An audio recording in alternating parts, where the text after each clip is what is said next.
ಇದರಲ್ಲಿ ಒಳ್ಳೆಯ ರೀತಿಯಲ್ಲಿ ಒಂದು ಸಭೆ ನಡೀತು, ಒಂದು ಎಲೆಕ್ಷನ್ ಅಂತ ಒಂದು ಸಭೆ ನಡೀತು. ಆ ಸಭೆಯಲ್ಲಿ ಎಲ್ಲ ರೀತಿಯಲ್ಲಿ ಎಲ್ಲ ಅನುಕೂಲ ಆಗಿತ್ತು, ಎಲ್ಲ ಸಪೋರ್ಟ್ ಆಗಿ ನಿಂತಿದ್ರು. ಅದು ಸಪೋರ್ಟ್ ನಿಂತಿರೋರಿಗೆ ಓಟ್ ಹಾಕಿರುತ್ತೆ. ಇವತ್ತಿಗೂ ನಾನು ಅವರಿಗೆ ಧನ್ಯವಾದಗಳು ಹೇಳ್ತೀನಿ. ಏನಕ್ಕಂದರೆ ಅವತ್ತು ನನಗೆ ಬೆನ್ನಿಂದ ಇದ್ದು ನೀವು ಮುಂದೆ ಬಂದರೆ ನಾವೆಲ್ಲ ಇರ್ತೀವಿ ಅಂತ ಹೇಳಿದರು. ನನಗೂ ಸಮಾಧಾನ ಇತ್ತು, ನನಗೂ ಒಂದು ಆಸಕ್ತಿ ಇತ್ತು, ಒಳ್ಳೇದು ಮಾಡೋಣ, ಎಲ್ಲರ ಜೊತೆಯಲ್ಲಿ ಹೊಂದಾಣಿಕೆ ಸೇರಿ ಮುಂದಕ್ಕೆ ಹೋಗೋಣ ಅಂತ ಒಂದು ಆಸಕ್ತಿಯಿಂದ ನಾವು ಮುಂದೆ ಬಂದ್ವಿ. ಕೇಳುವವರು ಸಪೋರ್ಟ್ ಕೊಟ್ಟಿಲ್ಲ, ಓಟ್ ಆಗದೇ ಇರೋರು ವ್ಯಕ್ತಿಗಳು ಪ್ರತಿಯೊಬ್ಬರು ನನಗೆ ಸಪೋರ್ಟ್ ಕೊಟ್ಟರು. ಅವ್ರಿಗೆ ಮೊದಲು ಧನ್ಯವಾದಗಳು ಹೇಳಬೇಕು. ಯಾಕಂದ್ರೆ ಓಟ್ ಹಾಕಿ ಗೆಲ್ಸೋದು ಒಂದ್ ಕಡೆ ಇದ್ರೆ, ಓಟ್ ಹಾಕದೇ ಇದ್ದು ಮತ್ತೆ ಸೋಲು ಅನುಭವಿಸುವಾಗ ಅವರೇ ಬಂದು ಎಗ್ರು ಕೊಟ್ಟು ನಿಲ್ಸೋದು ಒಂದ್ ಕಡೆ ಇರ್ತದೆ. ಅವ್ರಿಗೆ ಮೊದಲು ಧನ್ಯವಾದ ಹೇಳಬೇಕು. ಯಾಕಂದ್ರೆ ಬಿಳಕ್ಕೆ ಬಿಡಲಿಲ್ಲ ಅವ್ರನ್ನ. ಆ ರೀತಿ ನಾಗರಾಜ್ ಅವರಾಗ್ಬೋದು, ಅದೇ ರೀತಿಯಲ್ಲಿ ನಮ್ಮ ಅಂತವರೆಲ್ಲರೂ ನಾವು ಮಾತಾಡ್ಕೊಂಡು ಏನ್ ಮಾಡಿದ್ವಿ, ನಾನು ಅಧ್ಯಕ್ಷ ಸ್ಥಾನದಲ್ಲಿ ನನಗೆ ಈ ವಿಷಯದಲ್ಲೇ ನನಗೆ ಆಗ್ಬರ್ತಾ ಇಲ್ಲ, ನಾನು ಸಂಘ ಬೆಳಿಬೇಕು, ಸಂಘದಲ್ಲಿ ನಾವೆಲ್ಲ ಒಂದು ಒಗ್ಗಟ್ಟಿಂದ ಬಂದು ನಾನು ಅಧ್ಯಕ್ಷ ಸ್ಥಾನಕ್ಕೆ ಮುಂದಿನ ದಿನದಲ್ಲಿ ನಾನು ಅವಧಿ ಆದ್ಮೇಲೆ ನಿಮ್ಗೆ ಬಿಟ್ಕೊಡ್ತೀನಿ ಅಂತ ಹೇಳಿದ್ಮೇಲೆ ಆಯ್ತು, ನನ್ಗೆ ಅಧ್ಯಕ್ಷ ಸ್ಥಾನ ಬೇಕಾಗಿ ಚಿನ್ನಪ್ಪ ನೀನು ಬಿಡಕ್ ಹೋಗ್ಬೇಡ, ಮುಂದಿನ 1 ವರ್ಷ ನೀನು ಕಂಟಿನ್ಯೂ ಇನ್ನ ಮುಂದುವರಿಸು ಅಂದ್ರು. ಅದು ನನಗೇನೋ ದೊಡ್ಡವರು ಹೇಳಿದ್ಮೇಲೆ ಸರಿ ಅವ್ರು ಗೌರವ ಕೊಟ್ಟು ಅದನ್ನ ಹಂಗೆ ತರ್ಕೊಂಬಂದೆ. ಇತ್ತೀಚೆಗೆ ಈ ಅಂಬೇಡ್ಕರ್ ಜಯಂತಿ ಬರ್ತದೆ, ಅದಕ್ಕೆ ಯಾರು ಒಬ್ಬರಿಂದ ಒಬ್ಬರು ಸಪೋರ್ಟ್ ಇಲ್ಲ. ಇವಾಗ ಏನಿದ್ದೀವೋ ನಮ್ಮ ಅಂತಂದ್ರು ನಾವೇ ಹೋಗಿ ಅಂಬೇಡ್ಕರ್ ಇದ್ದಾಗಲೇ ಪೊಲೀಸ್ ಆಗ್ಬೋದು, ಈ ಮತ್ತೆ ಸ್ಪೋರ್ಟ್ಸು ನಮ್ಮ ತಾಯಂದ್ರಿಗೆ ಹಳೆ ಕಾಲ ಪದ್ಧತಿ ಏನಿತ್ತು ಅದನ್ನ ಮುಂದುವರ್ಸಕ್ಕೆ ನಮ್ಮವ್ರನ್ನ ಇವಾಗ ಕಾಯಂ ಆಗಿರೋರ್ನ ಅವ್ರನ್ನ ಮತ್ತೆ ಮುಂದುವರಿಸಿದ್ವಿ, ಊಟದ ವ್ಯವಸ್ಥೆ ಮಾಡಿಸಿದ್ವಿ. ಎಲ್ಲ ರೀತಿಯಲ್ಲಿ ಇರೋ ವ್ಯಕ್ತಿಗಳು ನಮ್ಮಲ್ಲಿ ಇವಾಗ ಇರೋ ನಿಮ್ಮ ಇಲ್ಲಿರೋ ನನ್ನ ತಮ್ಮರು ಹೆಬ್ಬಾಲ್ ನಾಗರಾಜ್ ಆಗ್ಬೋದು, ಅಂಜಿ ಸಾರ್ ಆಗ್ಬೋದು, ವೆಂಕಟೇಶ್ ಸಾರ್ ಆಗ್ಬೋದು, ಮೋಹನೆ ಸಾರ್ ಆಗ್ಬೋದು, ನಾಯ್ಡು ಸಾರ್ ಆಗ್ಬೋದು, ಗಂಗನ್ ಸಾರ್ ಆಗ್ಬೋದು, ಮತ್ತೆ ಕಯ್ಯಪ್ ಸಾರ್ ಆಗ್ಬೋದು, ಮತ್ತೆ ಗಂಗೂರ್ ಸಾರ್ ಆಗ್ಬೋದು, ಪಂಚರಣ್ಣ ಸಾರ್ ಆಗ್ಬೋದು, ಜನಾರ್ದನ ಸಾರ್ ಆಗ್ಬೋದು, ಮತ್ತೆ ವೇಣು ಸಾರ್ ಆಗ್ಬೋದು, ಮಧು ಸಾರ್ ಆಗ್ಬೋದು, ಶ್ರೀನಿವಾಸ್ ಸಾರ್ ಆಗ್ಬೋದು, ಮತ್ತೆ ಬಾಲಾಜಿ ಸಾರ್ ಆಗ್ಬೋದು. ಇನ್ನು ಎಲ್ಲ ನನ್ನ ಕೃಷ್ಣಪ್ಪ ಮನಸ್ಸು ಹೃದಯಪೂರ್ವಕವಾಗಿ ಒಪ್ಪಿ ಸೇವೆ ಮಾಡ್ತಾ ಇದ್ರೆ ಇದು ವಿಡಿಯೋ ಮೂಲಕದಿಂದ ತಮಗೆ ಎಲ್ಲರಿಗೂ ವಿಷಯ ಗೊತ್ತಾಗಲಿ ಅಂದ್ಬಿಟ್ಟು ಈ ವಿಡಿಯೋ ಮಾಡಿಸ್ತಾ ಇದ್ದೇನೆ. ಯಾರು ಬೇಜಾರು ಮಾಡ್ಕೋಬೇಡಿ, ಎಲ್ಲ ನನ್ನ ಅಂತಮರುಗಳೇ. ಅದು ಕೆಲವ್ರು ಮಾತ್ರ ನನಗೆ ಯಾರು ಅವ್ರ ಮೊದಲು ಧನ್ಯವಾದಗಳು ಹೇಳ್ಬೇಕು. ಯಾಕಂದ್ರೆ ಓಟ್ ಹಾಕಿ ಗೆಲ್ಸೋದು ಒಂದ್ ಕಡೆ ಇದ್ರೆ, ಓಟ್ ಹಾಕದೇ ಇದ್ದು ಮತ್ತೆ ಸೋಲು ಅನುಭವಿಸುವಾಗ ಅವರೇ ಬಂದು ಎಗ್ರು ಕೊಟ್ಟು ನಿಲ್ಸೋದು ಒಂದ್ ಕಡೆ ಇರ್ತದೆ. ಅವ್ರಿಗೆ ಮೊದಲು ಧನ್ಯವಾದ ಹೇಳ್ಬೇಕು. ಯಾಕಂದ್ರೆ ಬಿಳಕ್ಕೆ ಬಿಡಲಿಲ್ಲ ಅವ್ರನ್ನ. ಆ ರೀತಿ ನಾಗರಾಜ್ ಅವರಾಗ್ಬೋದು, ಅದೇ ರೀತಿಯಲ್ಲಿ ನಮ್ಮ ಅಂತವರೆಲ್ಲರೂ ನಾವು ಮಾತಾಡ್ಕೊಂಡು ಏನ್ ಮಾಡಿದ್ವಿ, ನಾನು ಅಧ್ಯಕ್ಷ ಸ್ಥಾನದಲ್ಲಿ ನನಗೆ ಈ ವಿಷಯದಲ್ಲೇ ನನಗೆ ಆಗ್ಬರ್ತಾ ಇಲ್ಲ, ನಾನು ಸಂಘ ಬೆಳಿಬೇಕು. ದಿವಸ ನಮ್ಮ ಬೆಂಗಳೂರು ನಗರದ ಅಧ್ಯಕ್ಷರಾದಂಥ ಶ್ರೀನಿವಾಸ್ ಅವರ ನೇತೃತ್ವದಲ್ಲಿ ಒಂದು ತುರ್ತು ಸಭೆಯನ್ನು ಕರೆದಿದ್ವಿ. ಅದಕ್ಕೆಲ್ಲರೂ ಕೂಡ ತಾವೆಲ್ಲರೂ ಕೂಡ ಬಂದಿದ್ದಾರೆ. ಇಲ್ಲಿ ಬಂದಿದ್ದಂತೆ ಎಲ್ಲ ನಮ್ಮ ಮುಖಂಡರಿಗೆ ಮತ್ತು ನಮ್ಮ ಸ್ನೇಹಿತರೆಲ್ಲರಿಗೂ ಕೂಡ ಈ ಸಭೆ ಮುಖಂಡರಿಗೆ ಅಭಿನಂದನೆ ತಿಳಿಸ್ತಾರೆ. ಬಂದ್ರೆ ಈ ಸಭೆಯ ಉದ್ದೇಶ ಏನು ಕರೆದಾರೆ ಸರ್, ಇದು ಓದ್ಬೋದಲ್ಲ ಸರ್ ಅಧ್ಯಕ್ಷರೇ? ಮಾತಾಡಿದಕ್ಕಂತ 1 ವರ್ಷದಲ್ಲಿ ಏನು ಜೂನ್ ತಿಂಗಳಲ್ಲಿ ಏನು ಅವರು ಅಧ್ಯಕ್ಷ ಸ್ಥಾನ ವಹಿಸಿಕೊಂಡ್ರು, ಇಲ್ಲಿವರೆಗೂ ಕೂಡ ನನಗೆ ಬಹಳ ಆತ್ಮೀಯವಾಗಿ ಹೃದಯಕ್ಕೆ ಟೆಚ್ಚುವಂಥದ್ದು ಇವತ್ತಿನ ದಿವಸ ಮಾತಾಡುವಂಥ ಭಾಷಣ ಅವ್ರು ಕೊಟ್ಟಿರುವಂಥ ಎಕ್ಸ್ಪ್ಲೇಷನ್, ಅವ್ರ ನೋವನ್ನು ಹಂಚಿಕೊಂಡಿದ್ದಾರೆ ಮತ್ತು ಅವರ ಅನುಭವವನ್ನು ಹಂಚಿಕೊಂಡಿದ್ದಾರೆ. ಅವರ ಅಧ್ಯಕ್ಷರ ಸ್ಥಾನದ ಆದಾಗಿಂದ ಏನೇನು ಅನುಭವಗಳಾಗಿದೆ, ಯಾವ ಥರ ಸಂಘಟನೆ ನಡ್ಕೊಂಡು ಬಂದಿದ್ದಾರೆ ಮತ್ತು ಒಳ್ಳೆಯದು ಕೆಟ್ಟದ್ದು ಎಲ್ಲದ ಬಗ್ಗೆ ಕೂಡ ಅವರು ಶೇರ್ ಮಾಡ್ಕೊಂಡಿದ್ದಾರೆ. ಅವ್ರ ನಿಜವೂ ನಮಗೆ ಅವರೆಲ್ಲ ಅದು ನಿಜಾಂಶ ಮಾತಾಡಿರೋದು. ಸೊ ನನಗೂ ಕೂಡ ಅದರಲ್ಲಿ ಒಂದು ಸಂತೋಷವೂ ಇದೆ ಮತ್ತು ನೋವು ಕೂಡ ಇದೆ ಅನ್ನೋರ್ತಿದೆ. ಬಟ್ ಆದರೆ ಇರೋ ಅಷ್ಟಕ್ಕಾದರೂ ಒಂದು ಏನು ಸ್ವಲ್ಪ ಜನಕ್ಕಾದರೂ ನಿಮಗೆ ಬೆಂಬಲ ಕೊಟ್ಟಿದ್ದೀರ, ಅದಕ್ಕೆ ಬೆಂಬಲ ಕೊಟ್ಟಿದ್ದಕ್ಕೆ ನೀವೆಲ್ಲರೂ ಕೂಡ ಅಭಿನಂದನೆ ಸೂಚಿಸಿದ್ರ ಮತ್ತು ಅದ್ರ ಜೊತೆಗೆ ಒಂದು ಒಳ್ಳೆ ಮಾತನ್ನು ಕೂಡ ಹೇಳಿದ್ದಾರೆ. ನನಗಾಗಿರುವಂಥ ನೋವನ್ನು ಇನ್ನೊಬ್ಬರಿಗೆ ಆಗಬಾರ್ದು, ನನಗೆ ಕೊಟ್ಟಿರುವಂಥ ತೊಂದರೆಗಳನ್ನು ಸಂಘದ ಚಟುವಟಿಕೆಗಳಲ್ಲಿ ಇನ್ನೊಬ್ಬರಿಗೆ ಕೊಡಕ್ಕೆ ಹೋಗಬೇಡಿ, ಸಾಕು ಕೊಡಿ ಅಂತ ಹೇಳಿದ್ರಲ್ಲ, ಅದು ಬಹಳ ಅರ್ಥಪೂರ್ಣವಾದ ವಿಷಯ ಮತ್ತು ಅದರಲ್ಲಿ ಒಳ್ಳೆ ಭಾವನೆಗಳಿದ್ರೆ ಮಾತ್ರ ಬರುತ್ತೆ. ಯಾರೇ ಆಗಿರಲಿ, ಉದಾಹರಣೆಗೆ ನಮ್ಮ ಶ್ರೀನಿವಾಸ ಜುಮ್ಮರ್ ಅಂತಾರಲ್ಲ ಅವರಾಗಿರ್ಬೋದು, ಬಟ್ ಅದಾದ ನಂತರ ನಮ್ಮ ಇನ್ನೊಬ್ಬರು ವಿಜಯನಗರದಿಂದ ಆಗಿರೋರು ಅವರು ಆಗಿರ್ಬೋದು, ಮತ್ತೆ ಜಕ್ರಾಚಾರ್ಯರಿಂದ ಒಬ್ಬರು ಇದ್ದಾರೆ ಅವರಾಗಿದ್ದಾರೆ, ಅವ್ರು ಕೂಡ ಆಗಿರ್ಬೋದು. ಬಟ್ ಹೃದಯವಂತಿಕೆಯಿಂದ ಯಾರು ಕೂಡ ಸರಳವಾಗಿ ತಮ್ಮ ರಾಜೀನಾಮೆಯನ್ನು ಕೊಟ್ಟಿರುವಂಥದ್ದು, ಎಲ್ಲರೂ 9 ದಿನ ಕೊಟ್ಟಿರುವಂಥದ್ದು ಬಹಳ ಪ್ರೀತಿಯಿಂದ ಕೊಟ್ಟಿರುವಂಥದ್ದು ನಾನು ಯಾರನ್ನು ನೋಡಿಲ್ಲ. ಅದು ಮೊದಲನೇ ಬಾರಿಗೆ ಎಂ ಜಿ ಶ್ರೀನಿವಾಸನ್ ಅವರನ್ನು ನಾನು ನೋಡ್ತಾ ಇದ್ದೀನಿ. ಯಾಕಂದ್ರೆ ಇದರಲ್ಲಿ ಏನಪ್ಪ ಇದೆ ಅಂದ್ರೆ ಅರ್ಥ ಏನಪ್ಪ ಅಂದ್ರೆ ಅವ್ರ ಭಾಷಣದಲ್ಲಿ ಏನು ಗೊತ್ತಾಗಿದೆ ಅಂದ್ರೆ ಪದವಿಕ್ಕಿಂತ ನನಗೆ ಸಂಘ ಮುಖ್ಯ, ನನ್ನ ಈಗೋಕ್ಕಿಂತ ನನ್ನ ಅಧ್ಯಕ್ಷರ ಸ್ಥಾನಕ್ಕಿಂತ ಸಂಘದ ಕಾರ್ಯ ಚಟುವಟಿಕೆಗಳು ಬಹಳ ಮುಖ್ಯ ಮತ್ತು ನಡೆಸ್ಕೊಂಡು ಹೋಗ್ಬೇಕಂತ ಜವಾಬ್ದಾರಿ ಕೆಲವರು ಸಪೋರ್ಟ್ ಕೊಟ್ಟಿಲ್ಲ. ಅದಕ್ಕಾಗಿ ನಾನು ಈ ಸ್ಥಾನವನ್ನು ಬಿಟ್ಕೊಡ್ಲಿಕ್ಕೆ ಮುಂದಿನ ಅಧ್ಯಕ್ಷರಾಗಿರೋದು ಬಿಟ್ಕೊಡ್ಲಿಕ್ಕೆ ನಾನು ಬಹಳ ಹೃದಯಪೂರ್ವಕವಾಗಿ ನಾನು ಒಪ್ಪಿದ್ದೀನಿ ಅಂತ ಹೇಳ್ತಾರೆ. ಅದು ಬಹಳ ಮೆಚ್ಚುಗೆ. ಈಗ ಎಲ್ಲರೂ ಕೂಡ ಕಮಿಟಿ ಪದಾಧಿಕಾರಿಗಳ ಮುಂದೆ ಅಧ್ಯಕ್ಷರಿಗೆ ರಾಜ್ಯಾಧ್ಯಕ್ಷರಿಗೆ ಒಂದು ಮನವಿ ಪತ್ರವನ್ನು ಸಂಘದಿಂದ ಮಾಡಿದ್ದೀವಿ. ಅದನ್ನು ಓದ್ತೀವಿ. ಏನಾದರೂ ಚೇಂಜಸ್ ಇದ್ದೇ ಬೇಕಾದ್ರೆ ನಿಮ್ಮ ಅನಿಸಿಕೆಗಳನ್ನು ಹೇಳ್ಬೋದು. ಈಗಿನ ಅಧ್ಯಕ್ಷರ ನೇತೃತ್ವದಲ್ಲಿ ನಿರ್ವಹಿಸಿಕೊಂಡು ಬಂದಿರುತ್ತಾರೆ. ಈಗಿನ ಅಧ್ಯಕ್ಷರಾದ ಎಂ ಟಿ ಶ್ರೀನಿವಾಸನ್ ಅವರು ಮುಂದಿನ ದಿನಗಳಲ್ಲಿ ಪೌರ ಕಾರ್ಮಿಕರ ಸೇವೆ ಮಾಡಲು ನಮ್ಮ ಸಂಘದಲ್ಲಿ ಹಿರಿಯ ಹಾಗೂ ಅನುಭವಿಯಾದಂತಹ ಎಂ ನಾಗರಾಜರವರಿಗೆ ಅಧ್ಯಕ್ಷ ಸ್ಥಾನವನ್ನು ನೀಡಲು ಒಪ್ಪಿಕೊಂಡು ಮುಂದಿನ ಅಧ್ಯಕ್ಷರಿಗೆ ಎಲ್ಲ ಪದಾಧಿಕಾರಿಗಳು ಅವರುಗಳು ಬೆಂಬಲವನ್ನು ನೀಡುವುದರ ಮೂಲಕ ಒಪ್ಪಿಗೆಯನ್ನು ಸೂಚಿಸುತ್ತಾರೆ. ತಾವುಗಳು ಸಹ ಎಲ್ಲ ಪದಾಧಿಕಾರಿಗಳು ಈ ದಿನದ ಸಭೆಯಲ್ಲಿ ಪೌರ ಕಾರ್ಮಿಕರ ಸಮಸ್ಯೆಗಳನ್ನು ಮತ್ತು ಕೊರತೆಗಳನ್ನು ಮುಂದಿನ ದಿನಗಳಲ್ಲಿ ಸ್ವಚ್ಛತಾ ಕೆಲಸ ನಿರ್ವಹಿಸುವ ಎಲ್ಲ ಕಾರ್ಮಿಕರ ಕ್ಷೇಮಾಭಿವೃದ್ಧಿ ಏಳಿಗೆಗಾಗಿ ಶ್ರಮಿಸಲು ಬೆಂಗಳೂರಿನ ಎಲ್ಲ ಪದಾಧಿಕಾರಿಗಳು ಒಪ್ಪಿಕೊಂಡು ಮುನ್ನಡೆಸಲು ನಾಗರಾಜ್ ಹೆಬ್ಬಾರವರನ್ನು ಬೆಂಗಳೂರು ನಗರ ಅಧ್ಯಕ್ಷನಾಗಿ 9ರಿಂದ ಸಹಿ ಮಾಡಿ ತಾವು ಈ ಮುಂದಿನ ಬೆಂಗಳೂರು ನಗರ ಅಧ್ಯಕ್ಷರಾಗಿ ಎಂ ನಾಗರಾಜ್ ಹೆಬ್ಬಾರ್ ಅವರನ್ನು ಘೋಷಿಸಬೇಕು ತಮ್ಮಲ್ಲಿ ಕೋರಿರ್ತೇವೆ ಅಂತ ಒಂದು ಮೆಮೊರಂಡಮ್ ಸಂಘದಲ್ಲಿ ನಾವು ಮಾಡಿದ್ದೀವಿ. ತಮಗೆ ಒಂದು ಸ್ನೇಹಿತರೆ ಮತ್ತೆ ಅಧ್ಯಕ್ಷ ಶ್ರೀನಿವಾಸ್ ಅವರಿಗೆ ಮತ್ತೆ ಕಮಿಟಿ ಎಲ್ಲರಿಗೂ ನಮಸ್ಕಾರ. ಮುಖ್ಯವಾಗಿ ಏನಂದ್ರೆ ಸುಮಾರು 3 ವರ್ಷದಿಂದ ಅಂದ್ರೆ ಶ್ರೀನಿವಾಸ ಅಧ್ಯಕ್ಷರಾಗಂತ ಈ ಥರ ಹಿಂದೆ ಆಗಿದ್ದಂತೇನಿಲ್ಲ. 3 ವರ್ಷದಿಂದ ಅಷ್ಟೇ ಬರೀ ಜಗಳಗಳು ಮಾಡಿಕೊಂಡು ಅವ್ರ ಮೇಲೆ ಶಾಡಿಗಳು ಹೇಳ್ಕೊಂಡು ಈ ರೀತಿ ಆಗಿದೆ. ಪಾಪ ಈಗ 15,000 ಜನ ಇಡೀ ಕರ್ನಾಟಕ ರಾಜ್ಯಕ್ಕೆ 25,000 ಜನಕ್ಕೆ ನಾವು ನಮ್ಮ ಸಂಘದಿಂದ ಕಾಯಂ ಮಾಡಿಸಿದ್ವಿ. ಇತಿಹಾಸದಲ್ಲಿ ಯಾವ ರಾಜ್ಯದಲ್ಲಿ ಇಲ್ಲ, ಈ ರಾಜ್ಯದಲ್ಲಿ ನಾವು ಮಾಡಿಸಿದ್ದೀವಿ. ಅದೇ ರೀತಿ ನಾವು ಎಲ್ಲ 30 ಜನ ಕಮಿಟಿಯವರಿಂದ ಹೋರಾಟದಿಂದ ಪೌರ ಕಾರ್ಮಿಕ ನಿರ್ದೇಶಕರು ಎಲ್ಲ ಹೋರಾಟದಿಂದ ಇವತ್ತು ಕಾಯಂ ಆಗಿದೆ. ಅವ್ರಿಗೆ ಫಲ ಸಿಕ್ಕಿದೆ. ಆದರೂ ನಮ್ಮಲ್ಲಿ ಕೆಲವರಿಗೆ ಪಾಪ ಒಂದು 15 ಜನ ಕೆಲಸ ಇರೋ 15 ಜನ ಕೆಲಸ ಇಲ್ಲ. ಯಾವಾಗ ನೋಡಿದ್ರು ಕೆಲಸ ಇರೋರು ಕೆಲಸ ಕೊಡಬೇಕು, ಅವ್ರಿಗೂ ನ್ಯಾಯ ಕೊಡಬೇಕು ಅಂತಲೇ ಇದೆಯೋ ಅವ್ರಿಗೆ ಯಾವುದೂ ನ್ಯಾಯ ಸಿಗ್ತಿಲ್ಲ ಪಾಪ.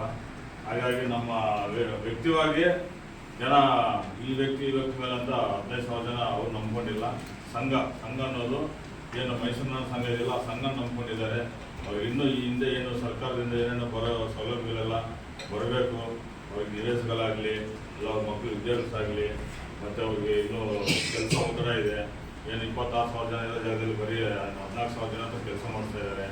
ಅದು ಹಿಂದೆ ಮೊದಲು ನಮಗೆ 700 ಜನ ಒಬ್ಬ ಪೌರ ಕಾರ್ಮಿಕರ ಸರ್ಕಾರ ಆದೇಶ ಮತ್ತು ಪಾಲಿಕೆ ಆದೇಶ ಪ್ರಕಾರ 700 ಜನ ಪೀಕ್ ಅಂತ ಹೇಳ್ಬಿಟ್ಟು 24,000 ಜನ ಇದ್ದರು.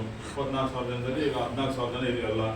ಅದರಲ್ಲಿ 24,000 ಇರೋ ಜನ ಈಗ 14 ಜನಕ್ಕೆ 10,000 ಜನ ದುಡ್ಡು ತೆಗೆದುಬಿಟ್ಟು ನಮಗೆ ಕೊಡ್ತಾರೆ. ಅಷ್ಟು ಬಿಟ್ಟರೆ ಸರ್ಕಾರ ಪಾಲಿಕೆಯಲ್ಲಿ ನಮಗೆ ಲಾಭ ಕೊಟ್ಟಿಲ್ಲ. ಹಾಗಾಗಿ ಇದು ಎಲ್ಲ ಕೆಲಸ ಅವ್ರಿಗೆ ಕೊಡಬೇಕು. ಇನ್ನೂ ಕೆಲಸ ಮಾಡೋರವರಿಗೆ ಪಾಪ ಹೆಣ್ಮಕ್ಳು ಇನ್ನಿದ್ದಾರೆ, ವಿಲವನಿರೋರು ಎಲ್ಲ ಇದ್ದಾರೆ. ಕೆಲವು ಇನ್ನೂ ಕಾಯಂ ಆಗೋದು ಇನ್ನೂ 1,200 ಜನ ಇದೆ. ಅವ್ರಿಗೆಲ್ಲ ಕಾಯಂ ಆಗಬೇಕು. ಮುಂದಿನ ದಿನಗಳಲ್ಲಿ ಯಾವುದೇ ಉದ್ದೇಶದಿಂದ ಸುಮ್ಮನೆ ಕೆಟ್ಟ ಮನಸ್ಸಿಟ್ಕೊಂಡು ಯಾವುದೇ ಕೆಲಸ ಅಂದರೆ ನಾವು ಕಮಿಟಿಯವರು ಮುಂದಿನ ದಿನಗಳಲ್ಲಿ ಒಳ್ಳೆ ಕೆಲಸ ಆಗಬೇಕು, ಸಂಘ ಡೆವಲಪ್ಮೆಂಟ್ ಆಗಬೇಕು. ಸಂಘ ಇದ್ರೇ ಇವತ್ತು ನಮಗೆ ಗೌರವ ಸಿಗ್ತದೆ. ಅಧಿಕಾರಿಗಳ ಮುಗಿಯಲ್ಲ. ಯಾವುದೇ ಪಾಲಿಕೆಗೆ ಹೋದ್ರೂ ಸುಮಾರು ನಾವು 30 ಜನ ಇದ್ರೂ ಅಟ್ಲೀಸ್ಟ್ 15 ಜನ ಆದರೂ ಒಂದು ಪಾಲಿಕೆ ಕಮಿಷನರ್ ಹೋಗಿ ಚರ್ಚೆ ಮಾಡೋದಾಗಲಿ ಮತ್ತು ಪಾಲಿಕೆ ಕಮಿಷನರ್ ಆಗಲಿ ಈ ಥರ ನಾವು ಯಾವಾಗ ಒಗ್ಗಟ್ಟಿಂದ ಹೋಗ್ತಾವಾಗ ಅಧಿಕಾರಿಗಳು ನಮ್ಮನ್ನು ನೋಡಿದ್ರೆ ನೋಡಪ್ಪ ಸಂಘವ್ರು ಬಂದ್ರಪ್ಪ ಅದೇನೇ ಡಿಮ್ಯಾಂಡ್ ಬೇಗ ಆಗಬೇಕಂತ ಹೇಳ್ಬಿಟ್ಟು ನಮ್ಮ ಕೆಲಸಗಳು ಬೇಗ ಆಗ್ತವೆ. ಮತ್ತು ಇನ್ನು ರಾಜ್ಯಾಧ್ಯಕ್ಷರಿಗೆ ಸ್ವಲ್ಪ ನೋವಾಗಿದೆ. ಬರೀ ಈ ಥರ ಅವ್ರ ಮೇಲೆ ಚಾಡಿ ಹೇಳ್ಕೊಂಡು ಸಂಘ ಏನಾಗ್ತಾಯಿಲ್ಲ. ಈಗ ಅವ್ರು ಇನ್ನೂ 2 ವರ್ಷ ಕಾಂಗ್ರೆಸ್ ಸರ್ಕಾರ ಇರ್ತದೆ. ಸಿದ್ದರಾಮಯ್ಯ ಸಾಹೇಬ್ ಕಡೆಯಿಂದ ಇನ್ನೂ ಸೂಪರ್ ಮೆಂಬರ್ ತಿಳಿಸ್ಬೇಕಾಗುತ್ತೆ. ಸೂಪರ್ ಮೆಂಬರ್ ರಿಟೈರ್ಡ್ ಆದರೆ ಬರೀ ಕೈಯಲ್ಲಿ ಕಲಿಸೋರು ಏನೋ 1 ರೂಪಾಯಿ ಸೆಟಲ್ಮೆಂಟ್ ಕೊಡ್ತಾ ಇಲ್ಲ. ಪಾಪ ಅನ್ನೋ ರಾಜ್ಯದಲ್ಲಿ ಇಟ್ಕೊಂಡೆ ನಾವು ಕಮಿಟಿಯವರೆಲ್ಲ ಇಟ್ಕೊಂಡು ಸೂಪರ್ ಮೆಂಬರ್ ಒಂದು ತಿಳಿಸ್ಬಿಟ್ರೆ ಅವ್ರಿಗೆ ಪೆನ್ಷನ್ ಗ್ರಾಜ್ಯುಯೇಟ್ ಆಗಲಿ ಸೆಟಲ್ಮೆಂಟ್ ಆಗಲಿ ಎಲ್ಲ ಸಿಗ್ತವೆ. ಮತ್ತು ನಿವೇಶಗಳು ಇಷ್ಟೆಲ್ಲ ಆಗಬೇಕಂದ್ರೆ ನಮ್ಮ ಕೈಯಲ್ಲಿ ಬರೀ 15 ಜನ ಕೈಯಲ್ಲಿ ಆಗಲ್ಲ. ರಾಜ್ಯಾಧ್ಯಕ್ಷರಿದ್ದರೆ ಅಟ್ಲೀಸ್ಟ್ ಅವರು ಸಿದ್ದರಾಮಯ್ಯ ಸಾಹೇಬ್ ಜೊತೆ ಒಳ್ಳೆ ಒಡನಾಟ ಇದೆ. ಅವ್ರ ಕಡೆಯಿಂದನೇ ಜನ ಇನ್ನೂ 15,000 ಜನರಿಗೆ ಇನ್ನೂ ಮುಂದಿನ ಕೆಲಸ 10,000 ಜನ ತಗೋಬಿಟ್ಟವರಿಗೆಲ್ಲ ನ್ಯಾಯ ಸಿಗಬೇಕಾದ್ರೆ ಮೈಸೂರಿನ ರಾಜ್ಯಾಧ್ಯಕ್ಷ ಇದ್ರೇ ಈ ಕೆಲಸ ಅಂತ ಹೇಳ್ಬಿಟ್ಟು ಎಲ್ಲ ಕಂಪ್ನಿ ಮುಂದೆ ತಿಳಿಸ್ತಾ ಇದ್ದೀನಿ. ದಯಮಾಡಿ ಮನುಷ್ಯನಾಗಿ ಎಲ್ಲ ಬೆಂಬಲ ಕೊಟ್ಟು ನಾವು ನಮ್ಗೆ ಬೆಂಬಲ ಕೊಟ್ಟು ಎಲ್ಲ ಸಹಕರಿಸಿದ್ರೆ ಮುಂದಿನ ದಿನ ಇನ್ನೂ ಒಳ್ಳೆಯ ಕೆಲಸ ಮಾಡ್ಕೊಂಡು ಹೋಗೋಣ. ಅದೇ ರೀತಿ ಬೇರೆ ಆಫೀಸಿಗೆ ಕೇಳೋಣ, ಇದು ಸಾಕಾಗಲ್ಲ, ಪಕ್ಕದಲ್ಲಿ ಇನ್ನೊಂದು ಆಫೀಸ್ ಇಸ್ಕೊಳ್ಳೋಣ. ದಿನನಿತ್ಯ ಕೆಲವರು ಹೇಳ್ತಾ ಇದ್ರು ಏನು ಬರಬೇಕು ಡೈಲಿ ಆಫೀಸ್ಗೆ, ಏನು ಮೀಟಿಂಗ್ ಇದೆ, ಎಲ್ಲೇನೋ ನಮ್ಗೆ ಇಷ್ಟು ಆ್ಯಕ್ಟಿವಿಟಿ ಇರಬೇಕಂದ್ರೆ ನಿಜವಾಗಂದರೆ ಶ್ರೀನಿವಾಸ್ ಅವರು ಅವಾಗೆಲ್ಲ ಅವರು ಒಂದೇ ಮನಸ್ಸಲ್ಲಿ ಹೇಳ್ತಾ ಇದ್ರು, ಬೇಡ ಸ್ವಾಮಿ ಇದೆಲ್ಲ ಎಲೆಕ್ಷನ್ ಆವತ್ತಿಗೆ ಮುಗೀತು, ಏನಿದ್ರು ನಾವು ಒಂದೇ ಕುಟುಂಬದ ಕೆಲಸ ಮಾಡಬೇಕು ಅಂತ ಹೇಳಿದ್ರು. ನಾನು ಅವತ್ತು ಓಟ್ ಆದಾಗಲೇ ಹೇಳಿದೆ ಸ್ವಾಮಿ ಜೊತೆಗೆ, ಸ್ವಾಮಿ ಈ ಓಟ್ದೆಲ್ಲ ಆಯ್ತು, ಇವತ್ತಿಗೆ ಬಂದ್ಬಿಡೋಣ ಎಲ್ಲರೂ. ನಾವು ಈ ಓಟಿಗಂತೂ ಮುಂಚೆ ನಾವು ಊರ ಸ್ಟೇಟಸ್ ಕೆಲಸನೂ ಮಾಡ್ತಾ ಇದ್ದೀವಿ, ಜೊತೆಯಲ್ಲಿ ಇದ್ದೀವಿ, ಅದೇ ರೀತಿ ನಾವು ಮುಂದೆ ನಡ್ಕೊಂಡು ಕೆಲಸ ಮಾಡ್ಕೊಂಡು ಹೋಗೋಣ ಅಂತ ಹೇಳ್ಬಿಟ್ಟು ಸ್ವಾಮಿಗೆ ನಾನು ಆವತ್ತೇನೂ ಹೇಳಿದೆ. ಸ್ವಾಮಿ ಸಂತೋಷಪಟ್ಟರು. ಏನಂದ್ರೆ ಸ್ವಾಮಿಗೆ ಏನು ಗೊತ್ತಾ, ನಮ್ಮ ಜೊತೆ ಬರುವಾಗ ಅವ್ರು ಕಾಪು ಮಾಡ್ಕೊತಾ ಇದ್ರು, ನಾವು ಅವ್ರ ಜೊತೆ ಹೋದ್ರು ನಾವು ಯಾವ ಕಾಪು ಮಾಡ್ಕೊತಾ ಇರಲಿಲ್ಲ. ಅವರು ಇನ್ನು ನಮ್ಮನ್ನ ಇನ್ನೂ ಕರೆಸಿ ಆ ಕೆಲಸ ಈ ಕೆಲಸ ಮಾಡ್ತಾ ಇದ್ರೆ ಸ್ವಾಮಿ ಪಾಪ ಒಳ್ಳೆ ಇಂಟ್ರೆಸ್ಟ್ ಆಗಿದ್ರು ಬಂದು ಎಲ್ಲ ಮಾಡೋಕ್ಕೆ. ಯಾಕಂದ್ರೆ ಅವರು ಬೆಳಗ್ಗೆ ದಿನನಿತ್ಯ ದೇವರಿಗೆ ಪೂಜೆ ಮಾಡಿ ಇದು ಒಂದು ನಂಬಿಕೆ ಮೇಲೆ ಧರ್ಮಸ್ಥಳ ಒಂದು ನಂಬಿಕೆ ಇರೋರು. ಆದ್ರೆ ಅವ್ರಿಗೇನು ಬೇಜಾರು ಗೊತ್ತಾ, ಜೊತೆಲಿ ನಿಂತ್ಕೊಂಡು ಹಿಂಗೆ ಮಾಡೋದು ಅಂತ ಹೇಳ್ಬಿಟ್ಟು ಸ್ವಾಮಿ ಒಂದು ಮೋಸ ಇದು ಆಯ್ತು ಅಂತ ಹೇಳ್ಬಿಟ್ಟು ಒಂದು ಬೇಜಾರಾಗಿತ್ತು. ಹಂಗಾಗಿ ಅದಕ್ಕೆ ಸ್ವಾಮಿ ಇರೋದು ಆಚೆ ಹೇಳ್ಬಿಟ್ರು. ಹಂಗೆ ಮಾಡಿಕೊಂಡು ನಮ್ಮ ಸಂಘಕ್ಕೆ ಏನೇನು ಯಶಸ್ವಿ ಆಗಬೇಕು ಎಲ್ಲ ಕಾರ್ಯಕ್ರಮಗಳು ಯಶಸ್ವಿ ಮಾಡ್ಕೊಂಡು ಅಂತ ಹೇಳ್ಬಿಟ್ಟು ನಮ್ಮ ಕಂಪ್ನಿ ಪರ ಎಲ್ಲ ಮುಂದೆ ನಮ್ಮ ಅಧ್ಯಕ್ಷ ಮುಂದೆ ಎಲ್ಲ ನಾನು ಮನೆ ಮಾಡಿಕೊಂಡು ನನ್ನ ಮಾತು ಮುಗಿಸ್ತಾ ಇದ್ದೀನಿ. ಇವಾಗ ನಡೆಯೋದೇ ಬೇರೆ. ಯಾಕಂದ್ರೆ ಅವ್ರು ಯಾವತ್ತೇ ಆಗಲಿ ನನ್ನ ಅಧ್ಯಕ್ಷ ಮಾಡೋ ಅಂತ ಎಲ್ಲಾನು ಗುಂಪುಗಾರಿಕೆ ಮಾಡಿಬಿಟ್ಟು ಯಾರನ್ನೇ ಆಗಲಿ ಕರ್ಸ್ಕೊಂಡಿಲ್ಲ. ನಮ್ಮ ಪ್ರೀತಿಯಿಂದ ನಾವೆಲ್ಲ ಕೂಡ್ಬಿಟ್ಟು ಯಾರು ಆಗ್ಬೋದು ಅಂತ ಹೇಳಿದ್ದಕ್ಕೆ ಕೆಲವರೆಲ್ಲ ಹೇಳಿದ್ದೇನು ಇರೋದಿಕ್ಕೆ ಯಾರಿದ್ದಾರೆ ನಾಗರಾಜ್ ಮಾಡೋಣ ಅಂತ ಹೇಳಿದ್ದಕ್ಕೆ ನಮ್ಮ ಅಧ್ಯಕ್ಷರು ಎಲ್ಲ ನಾವೆಲ್ಲ ಕೂತ್ಕೊಂಡು ನಾವೆಲ್ಲ ಒಂದು ತೀರ್ಮಾನ ಎತ್ಕೊಂಡು ಇದನ್ನು ಮಾಡಿರೋದು. ಅವರಷ್ಟಕ್ಕೆ ಅವ್ರಿಗೆ ಇವತ್ತಿಗೆ ಆಗಲಿ ಆವತ್ತಿಗೆ ಆಗಲಿ ನನ್ನನ್ನು ಅಧ್ಯಕ್ಷರು ಮಾಡೋ ಅಂತ ಹೇಳಲೇ ಇಲ್ಲ. ಇರೋದು ಹೇಳ್ತಾ ಇದ್ದೀನಿ, ನಿಜ ಇದು. ನಮ್ಮ ಮನಸ್ಸಲ್ಲಿ ನಮಗೆ ಪ್ರೀತಿ ಬಂದಿರೋದ್ರಿಂದ ನಮಗೆ ಕೆಲಸ ಮಾಡ್ತಾರೆ ಅನ್ನೋದ್ರಲ್ಲಿ ಒಂದು ಆಸಕ್ತಿಯಿಂದ ನಾವು ಮಾಡ್ತಾ ಇರೋದು ಅಧ್ಯಕ್ಷರು ಅಂತ. ಬಂದ್ಮೇಲೆ ನಾವು ಅಧ್ಯಕ್ಷ ಆದ್ಮೇಲೆ ನೇಮಕಾತಿಯಲ್ಲಿ 12,000 ಕ್ಷೇತ್ರದಲ್ಲಿ 12,000 ಇಸ್ಕೊಟ್ಟಿದ್ವಣ್ಣ. ನನ್ನ ಜೊತೆಯಲ್ಲಿ ಅವ್ರು ಇದ್ರೂ ಇಸ್ಕೊಟ್ಟಿದ್ವಿ, ಇಲ್ಲ ಅಂದ್ರೂ ಇಸ್ಕೊಟ್ಟಿದ್ವಿ. ಇಲ್ಲೇ ಇದೆ ನನ್ನ ಅಂತಮ್ಮರು ಮುಖಾಂತರದಿಂದ ಅವ್ರ ಸಪೋರ್ಟ್ ಇಂದ ನಾನು ಇಸ್ಕೊಟ್ಟಿದ್ವಿ. ಹೆಲ್ತ್ ಕಾರ್ಡ್ ಇಸ್ಕೊಟ್ಟಿದ್ವಣ್ಣ ಎಲ್ಲ ನಮ್ಮ ತಾಯಿಂದ್ರಿಗೂ. ನನಗೆ ನಿಮ್ಗೆ ಹೇಳ್ತಾ ಇರೋದಣ್ಣ ಮಾತು ನಿಮ್ಗೆ ತಿಳಿಲಿ ಅಂತ, ನಮ್ಮಿಂದ ಕೆಲಸ ಏನಾಗಿದೆ ಅಂದ್ಬಿಟ್ಟು. ಎರಡನೇದಣ್ಣ 2,300 CM ಹತ್ರ ಕುಂತಿ ಮಾತಾಡೋದು, ಅದು ಆದೇಶ ಬಂದಿದ್ದಾನ. ಅದರಲ್ಲಿ ವೈಟಿಂಗ್ ಲಿಸ್ಟ್ 600 ಕ್ಷೇತ್ರ ಇದ್ದಾನ. ನಿಮ್ ಮಿಕ್ಕಿರೋದು 1 ಇಯರ್ ಬ್ಯೂರೋ ಅಂತ ಹೇಳಿದಾರೆ. 1 ಇಯರ್ ಬ್ಯೂರೋ ಅಲ್ಲ, ಸುಮ್ಮನೆ 1 ಇಯರ್ ಬ್ಯೂರೋ ಅಂತ ನಿಲ್ಸಿದ್ದಾರೆ. ಅವ್ರನ್ನು ಪಟ್ಟಿಯಲ್ಲಿ ಸೇರಿಸಿ ಅಂತ ನಾವೊಂದು ಮನವಿ ಪತ್ರ ಕೊಟ್ಟಿದ್ವಿ. ನಮ್ಮ ಸಂಘದ ಪದಾಧಿಕಾರಿಗಳೆಲ್ಲ ಸೇರಿ ಕೊಟ್ಟಿದ್ದೀವಿ, ಅದನ್ನು ಒಪ್ಕೊಂಡಿದ್ದಾರೆ. ಈ 2 ತಿಂಗಳಲ್ಲಿ ಅದನ್ನ 2,300 ಜನ ಆಯ್ಕೆ ಮಾಡಿ ಇದು ಮಾಡ್ತಾರಣ್ಣ. ಈ ಇಷ್ಟು ಕೆಲಸ ಈ ಒಗ್ಗಟ್ಟಿಂದ ಕೆಲಸ ಮಾಡಿದ್ದೀವಿ. ಎಲ್ಲರೂ ಹೇಳ್ಬೋದು ಅವ್ರು ಕೆಲಸ ಮಾಡ್ತಾ ಇಲ್ಲ ಆಗ್ತಾ ಇಲ್ಲ ಅಂದ್ಬಿಟ್ಟು ನಿಮ್ಗೆ ಮನವಿ ಪತ್ರ ಕೊಟ್ಟಿದ್ದಾರಣ. ಕೊಟ್ಟಿರೋರಿಗೆ ಈ ಧ್ವನಿ ಮುಖಾಂತರ ವಿಡಿಯೋ ಮುಖಾಂತರ ಅವ್ರಿಗೆ ನಮಸ್ಕಾರಗಳಣ್ಣ. ಯಾಕಂದ್ರೆ ನಾನು ಒಳ್ಳೆ ಕೆಲಸ ಮಾಡೋರಿಗೆ ಕಾಲು ಎಳಿತಾ ಇರೋದು ಇದೊಂದೇ ಸಾಕ್ಷಿ, ಬೇರೆ ಏನಿಲ್ಲ. ಆದ್ರೆ ಇಲ್ಲಿ ನಮ್ಮಂತವ್ರಿಗೆ ಬೆಂಬಲ ಕೊಟ್ಟು ನಿಂತಿರೋರಿಗೆ ನನಗೆ ಸಾಕು, 1 ವರ್ಷ ಮಾಡ್ತಾ ಇದ್ದೀನಿ, ಅದು ಸಾಕು, ನನಗೆ ತೃಪ್ತಿ ಇದೆ. ಮುಂದಿನ ದಿನದಲ್ಲಿ ನಮ್ಮ ಆಯ್ಕೆ ಪ್ರಕಾರ, ನಮ್ಮ ಅಂತಮ್ಮರ ಆಯ್ಕೆ ಪ್ರಕಾರ ಹೆಬ್ಬಾಳ ಕ್ಷೇತ್ರದಲ್ಲಿಂದ ಹೆಬ್ಬಾಳ ನಾಗರಾಜ್ ಅಂತ ಹೇಳ್ತಾರೆ ಅವ್ರನ್ನ, ನಮ್ಮ ಅಂತಮ್ಮ. ನಾವು ಅವತ್ತಿಂದ ಇವತ್ತಿಗೆ ಇದು ಮುಂದಕ್ಕೆ ಇರ್ತೀವಿ. ನಮ್ಮಲ್ಲಿ ಯಾವುದೇ ಅಭಿಪ್ರಾಯಗಳಿಲ್ಲ, ಯಾವುದೇ ಬೆನ್ನ ಅಭಿಪ್ರಾಯಗಳಿಲ್ಲ, ಬರೋದಿಲ್ಲಣ್ಣ. ಅವ್ರು ಮಾಡ್ಬೇಕಂತ ಏನ್ರಪ್ಪ ನಮ್ಮ ಅಂತವ್ರು ಎಲ್ರಿಗೂ ಸಮಾಧಾನ ಒಪ್ಪಿತಾನೆ ಮಾಡೋದು. ಈ ವಿಷಯ ನಿಮ್ಗೆ ಹೋಗ್ಲಿ ಅಂದ್ಬಿಟ್ಟು ಇಲ್ಲಿ ನಾನು ತಿಳಿಸ್ತಾ ಇದ್ದೀನ. ಸಂಪೂರ್ಣವಾಗಿ ಈ ಮುಂದಿನ ದಿನ ಕೆಂಪೇಗೌಡ ದಿನಾಚರಣೆ ದಿನ 27ನೇ ತಾರೀಕು. ಈ 27ನೇ ತಾರೀಕು ಆದ್ಮೇಲೆ ಸಂಪೂರ್ಣವಾಗಿ ಸನ್ಮಾನ ಮಾಡಿ ಈ ಸ್ಥಾನದಲ್ಲಿ ನಮ್ಮ ಅಂತಮಾದ ನಾಗರಾಜ್ ಸರ್ನ ಕುಣಿಸಕ್ಕೆ ನಾವೆಲ್ಲ ಒಗ್ಗಟ್ಟಿಂದ ಕೆಲಸ ಮಾಡ್ತೀವಿ.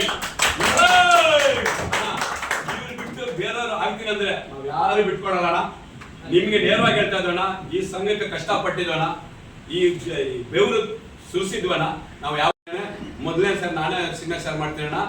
ಮುಂದಿನ ತಿಂಗಳು ಕೆಂಪೇಗೌಡ ದಿನಾಚರಣೆ ಆದ್ಮೇಲೆ ನಾಗರಾಜ್ ಅವರಣ್ಣ ಚೇಂಜ್ ಮಾಡಕ್ಕೆ ಒಂದು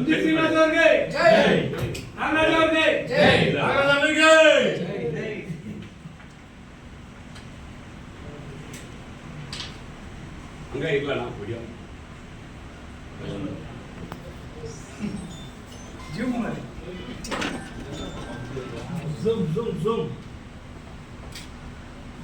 ತೋರಿಸಿ ನಾ ಮಾಡಿದ್ದೀನಿ. ಅವ್ರು ನಮ್ಮ ಜೊತೆಯಲ್ಲಿ ಅಂತಮರಾಗಿದ್ದು, ನನ್ನ ಜೊತೆಯಲ್ಲ ಇರೋ ಎಲ್ಲರ ಜೊತೆ ಅಂತಮರಾಗಿದ್ದು, ಒಗ್ಗಟ್ಟಿಂದ ಇದ್ದು ಕೆಲಸ ಮಾಡ್ಕೊಡ್ಬೇಕು, ಎಲ್ಲರ ಜೊತೆ ಚೆನ್ನಾಗಿರ್ಬೇಕು. ಅಂತ ಮಗನ ಒಂದು ಜವಾಬ್ದಾರಿ ವ್ಯಕ್ತಿ ಅಂದ್ಬಿಟ್ಟು ಇರ್ಬೇಕಂತ ಈ 2 ಮಾತು ಹೇಳಿ ನಾಗರಾಜ್ ಅವ್ರಿಗೆ ಮುಂದಿನ ದಿನದಲ್ಲಿ